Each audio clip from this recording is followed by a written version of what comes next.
اگر آپ اس بجٹ کا سائز دیکھیں تو یہ بات شرم کی ہے کہ اس بجٹ کی جو پہلی تحریر ہے، the total outlay of budget is 7,294 billion. The size is 11% lower than the size of budget estimate 2019-20. Pakistan کی تاریخ میں غالباً پہلی دفعہ کسی بجٹ کا ٹوٹل آؤٹ لے پچھلے بجٹ سے سکڑا ہے. ہماری آبادی 2.4% سے بڑھ رہی ہے، ہماری آبادی بڑھ رہی ہے، لیکن حکومت کا بجٹ سکڑ رہا ہے. اس سے آپ اندازہ کر سکتے ہیں. اسی طرح اگر آپ ریونیو کے اوپر آئیں تو اس حکومت کے جو بجٹ کے اندر ریونیو ٹارگٹ تھے پچھلے سال 5,555، اس کے مقابلے میں 3,908 صرف اکٹھا کر سکے ہیں، اور اب اگلے سال کے لیے کہہ رہے ہیں کہ 4,963 کریں گے. جناب اسپیکر، جو اس وقت نیگیٹو گروتھ ریٹ ہے، ہم نے پچھلے سال بھی بجٹ میں کہا تھا کہ یہ ان ریئلسٹک ٹارگٹس ہیں، یہ نہیں اچیو ہو سکتے. ہماری پچھلے بجٹ کی ہر تقریر حرف برف درست ثابت ہوئی ہے، اور حکومت کے عوام سے جو تقریریں ہوئی تھیں آج 1 سال کے بعد وہ غلط ثابت ہوئی ہیں. اور آج پھر میں یہ بات یہاں سے کہہ رہا ہوں کہ یہ ٹیکس ریونیو جو حکومت نے بجٹ پیش کیا ہے اس میں حاصل نہیں کر سکتی، اور جو گروتھ ریٹ دیا ہے وہ بھی حاصل نہیں کر سکتی.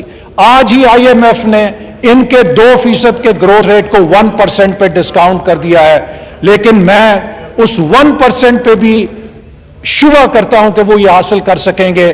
اگلے سال یہ میکسیمم 0 یا 0.5% گروتھ کے اوپر جا سکیں گے. تو جناب اسپیکر، گروتھ ختم ہو گئی، انفلیشن ہوتی ہے ایک بجٹ کے اندر، وہ بے مثال آ گیا. ایکسپینڈیچر اگر آپ دیکھیں وہ بے قابو ہے. ابھی یہ کہہ رہے تھے وزیر اعظم ہاؤس کا بچ گیا، وزیر اعلیٰ ہاؤس کا، تو وہ پیسہ گیا کہاں پہ ہے؟ جو کرنٹ ایکسپینڈیچر ہے وہ تو پاکستان کی تاریخ کا سب سے زیادہ ہے آپ کے بجٹ کے اندر. آپ اخراجات پہ قابو نہیں پا سکے، آپ ٹیکس اکٹھا نہیں کر سکے. تاریخ کا سب سے بڑا خسارہ ہے، اور اس سے آپ قرضہ لے کے پورا کر رہے ہیں. اور نتیجہ یہ ہے کہ اس سال ماہرین کے مطابق آپ 10% فسکل ڈیفیسٹ پہ جا چکے ہیں، جو ایک لال بتی جلانے کے لیے کافی ہے. اتنے بڑے خسارے کے ساتھ کوئی بجٹ نہیں چل سکتا. اور ابھی کہا گیا کہ ہمیں قرضے دیے گئے. جناب اسپیکر، میں یہ بات کہنا چاہتا ہوں کہ یہ مت ٹوٹنی چاہیے. قرضے قرضے قرضے قرضے، ہم نے 5 سالوں میں 10,000 ارب کا قرضہ لیا. اس حکومت نے 1.25 سالوں میں 10,000 ارب کا قرضہ لیا. جناب اسپیکر، اگر ہم نے قرضہ لیا تو ہم نے سائی وال پاور پلانٹ لگایا، ہم نے پورٹ قاسم پاور پلانٹ لگایا، ہم نے کراچی کے اندر 2,200 میگا واٹ کا نیوکلیر پاور کا پلانٹ شروع کیا، ہم نے کروٹ ہائیڈل پلانٹ شروع کیا، ہم نے داسو ہائیڈل پروجیکٹ شروع کیا، ہم نے دیامیر بادشاہ کے لیے زمین مکمل کی، ہم نے RLNG کے 3 پروجیکٹ لگائے، ہم نے ٹرانسمیشن لائنز بچھائیں، ہم نے لاہور ملتان موٹر وے بنائی، کراچی حیدرآباد موٹر وے بنائی، ملتان سکھر موٹر وے بنائی، ویسٹرن روٹ بنایا، گوادر کوئٹہ ہائی وے بنائی، گوادر خزدار رتو ڈیرو ہائی وے بنائی، ہم نے اسی طرح جگلوٹ سکردو روڈ بنائی، ہم نے اور بے شمار اس طرح کے ویسٹرن روٹ اور منصوبے بنائے. ہائر ایجوکیشن کے ذریعے چپے چپے پر یونیورسٹیاں بنائیں. تو ہم نے تو 10,000 ارب کے اندر اس ملک کے چپے چپے پر ڈیولپمنٹ کے منصوبوں کے جال پھیلائے. یہ بتائیں کہ 10,000 ارب قرضہ لے کر 2.25 سالوں میں آپ نے کہاں پر کوئی ایک اینٹ لگائی ہے، سوائے یہ کہ اپنے خسارے اور اپنی ناکامی کی قیمت پاکستان کے عوام کے گردن کے اوپر مسلط کر دی ہے. تو لہذا جناب اسپیکر، اس وقت جو اسی بجٹ کا PSDP ہے، اس کو اگر آپ دیکھیں تو ترقیاتی بجٹ کا حجم جو وفاقی اور صوبائی ہے اس کو 2,043 ارب سے، جو ہمارے آخری سال میں تھا، مسلم لیگ نون نے 2,043 ارب کا ترقیاتی بجٹ، قومی ترقیاتی بجٹ چھوڑا تھا. ان کے دور میں اس بجٹ میں 2 سال کے بعد 1,324 ارب یعنی کہ 720 ارب روپے کی کمی ہوئی ہے. بجائے یہ کہ 720 روپے اضافہ ہوتا 2 سالوں میں، 720 ارب روپے کمی ہو گئی ہے. جب آپ ڈیولپمنٹ بجٹ کاٹتے ہیں تو پوری گروتھ ختم ہو جاتی ہے. پبلک سیکٹر انویسٹمنٹ چوک ہو جاتی ہے اور اس سے آپ کی معیشت کی بحالی ناممکن ہو جاتی ہے. لہذا میں نہیں سمجھ سکتا کہ یہ گروتھ کو کس طرح اچیو کریں گے جب ان کے پاس کوئی ڈیولپمنٹ کا پرسپیکٹو نہیں ہے, ڈیولپمنٹ کا ویژن نہیں ہے. پھر یہ کہتے ہیں جی ہماری کامیابی 2 سالوں میں کرنٹ اکاؤنٹ ڈیفیسٹ ختم کر دیا. کرنٹ اکاؤنٹ ڈیفیسٹ جناب اسپیکر ختم کیا ہوتا اگر آپ نے ایکسپورٹ بڑھا کے, آپ نے فورن ڈائریکٹ انویسٹمنٹ بڑھا کے, آپ نے ریمیٹنس بڑھا کے, ڈالرز کی انفلو بڑھا کے آپ نے کرنٹ اکاؤنٹ ڈیفیسٹ ختم کیا ہوتا, میں آپ کو سلام کرتا. آپ نے کرنٹ اکاؤنٹ ڈیفیسٹ کیا ہے معیشت کو بریک لگا کر, معیشت کھڑی کر دی ہے. اس کی مثال ایسے ہے کہ کوئی بندہ اپنی گاڑی کھڑی کر دے اور کہے دیکھو زیرو پیٹرول کے خرچے پہ آ گیا ہوں, میرا پیٹرول کا خرچہ ختم ہو گیا. بھئی آپ کی معیشت ہی جب ختم ہو گئی ہے تو آپ کیسے کہیں گے کہ کرنٹ اکاؤنٹ ڈیفیسٹ ہوگا جب امپورٹ ہی نہیں ہو رہی, انڈسٹری بند ہو گئی ہے. 2 سالوں سے لارج سکیل مینوفیکچرنگ مسلسل نیگیٹو آ رہی ہے, آپ کی ڈی انڈسٹریلائزیشن ہو رہی ہے, تو آپ پھر کہتے ہیں کرنٹ اکاؤنٹ ڈیفیسٹ ختم کر دیا. آپ نے ملک کی معیشت کو کھڑا کر کے اگر کرنٹ اکاؤنٹ ڈیفیسٹ ختم کیا ہے, یہ آپ کا کارنامہ نہیں ہے, یہ آپ کا جرم ہے کہ جس کی وجہ سے آپ نے بے روزگاری پیدا کی ہے اور معیشت کو خراب کیا ہے. جناب اسپیکر, بجٹ جو ہے یہ ایک صرف کتاب نہیں ہوتی, یہ بجٹ کے ساتھ 3 چیزیں اور ہوتی ہیں. ایک ہوتی ہے گورننس, کہ آپ کی ٹارگٹ سیٹ کرنے کی اور ٹارگٹ اچیو کرنے کی صلاحیت کیا ہے. دوسری اس کے ساتھ چیز جو ہوتی ہے وہ انسٹیٹیوشنل کیپیسٹی ہوتی ہے کہ آپ کے اداروں کی صلاحیت کیسی ہے. اور تیسری چیز ہوتی ہے کہ کیا انیبلنگ انوائرمنٹ ہے, کوئی بجٹ ایک ماحول کے اندر کام کرتا ہے. اگر آپ تینوں چیزوں پر دیکھیں, آج گورننس کا بدترین ملک کے اندر بحران ہے. کیا میں ڈینگی مینجمنٹ کی بات کروں, کیا میں پولیو مینجمنٹ کی بات کروں, کیا میں لوکسٹ مینجمنٹ کی بات کروں, کیا میں کرونا مینجمنٹ کی بات کروں, کسی ایک شعبے میں حکومت کوئی سمت دینے میں کامیاب نہیں, کسی ایک شعبے میں ایک نارمل آپریشن کو کرنے میں کامیاب نہیں. لوکسٹ آئی, ٹڈی دل نے زراعت کی تباہی کر دی. جناب اسپیکر, آپ کو پتا ہے کہ اگر 10 کروڑ کا سپرے وقت کے اوپر کر دیا جاتا تو 800 ارب کے نقصان سے ہم بچ جاتے. اب یہ کرنے کے لیے بھی ہمیں باہر سے کسی کو بلانا پڑے گا. ہر سال ٹڈی دل آتی تھی, ہر سال تلف ہوتی تھی, یہ سٹینڈرڈ آپریٹنگ پروسیجر ہے, لیکن نہیں ہو سکا. تو لہٰذا حکومت کی جو مینجمنٹ صلاحیت ہے وہ ایکسپوز ہو چکی ہے. اسی طرح جو ادارے ہیں, دن بدن ہمارے تمام ادارے کنٹروورشل ہو رہے ہیں. جناب اسپیکر, آج ہمارا جو احتساب کا ادارہ ہے وہ ایک مذاق بن چکا ہے. میں خود بھگت چکا ہوں, اور اس احتساب کے ادارے کے اوپر صرف اور صرف اس پی ٹی آئی کی بی ٹیم بن کر اپوزیشن کو ہیرس کرنے کے علاوہ اس کا کوئی اور مقصد نہیں رہ گیا. پاکستان میں سروے کریں کہ نیب کے اوپر کون اعتماد کرتا ہے, آپ کو 0% ٹرسٹ نظر آئے گا. اسی طرح الیکشن کمیشن ہے ہمارا ادارہ, 2018 کے الیکشن کے بعد آج کوئی الیکشن کمیشن پر اعتماد کرنے کے لیے تیار نہیں ہے. ہماری عدلیہ ہے, سپریم کورٹ کے جج کی اہلیہ درخواستیں دے رہی ہیں کہ میرے شوہر کو جو سپریم کورٹ کا جج ہے جان کا خطرہ ہے. تو میں ایک غریب آدمی کی اس ملک کے اندر کیا بات کروں. ہمارے اداروں کی بنیادیں ہل رہی ہیں. جناب اسپیکر, اس کے اوپر مجھے کوئی افلاطونی کرنے کی ضرورت نہیں ہے. دنیا کا پورا ڈیولپمنٹ کنسنسس ہے کہ strong institutions lead towards development اور ویکننگ انسٹیٹیوشنز لیڈ ٹورڈز ڈیزاسٹر, تباہی کی طرف. ہم تباہی کی طرف جا رہے ہیں. اور پھر جو کانفیڈنس ہے, کیا آج کوئی سرمایہ کار ملک میں اعتماد کرنے کے لیے تیار ہے, کوئی پیسہ لگانے کے لیے تیار ہے؟ چھوٹے سے لے کے بڑے سے بڑے سرمایہ کار کو دیکھیں, کوئی یہ نیب کی پیشیاں بھگت رہا ہے, کوئی ایف آئی اے کی پیشیاں بھگت رہا ہے. آپ نے ہر بزنس مین کو چور بنا دیا ہے. آج پاکستان سے پیسہ باہر جا رہا ہے. وہ لوگ کہتے ہیں کہ ہم پاکستان میں پیسہ بھی لگائیں, پاکستان میں چوری کا سرٹیفکیٹ بھی لیں, ہم اس کی بجائے سرمایہ کاری باہر لے کے جا رہے ہیں. تو جناب اسپیکر, ایسے ملک نہیں چلتے. آج کانفیڈنس ختم ہو گیا ہے اس ملک کے اندر. اگر ہم نے اس کو آگے لے کر چلنا ہے تو ہم نے اس کے اداروں کو, ہم نے اس ملک کے اداروں کو ٹھیک کرنا ہے, ہم نے اس ملک کے اس اعتماد کو بحال کرنا ہے, اور اس مارکیٹ سینٹیمنٹ کو ٹھیک کرنا ہے, اور اس فیصلہ سازی کے بحران کو ٹھیک کرنا ہے. آج کسی دفتر میں کوئی افسر 1 روپے کی فائل پہ دستخط کرنے کے لیے تیار نہیں ہے. کیوں؟ کہ انہوں نے جو خوف کی فضا بنائی ہے, آج پیرالسس ہو گیا ڈیسیجن میکنگ کا. We are facing worst kind of decision making deficit. یہ بجٹ ڈیفیسٹ کو بھول جائیے.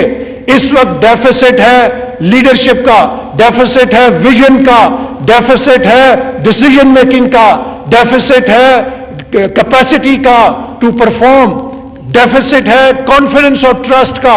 جب تک یہ ڈیفیسٹس ٹھیک نہیں ہوں گے, حکومت کے یہ سارے جو دعوے ہیں یہ بیکار رہیں گے.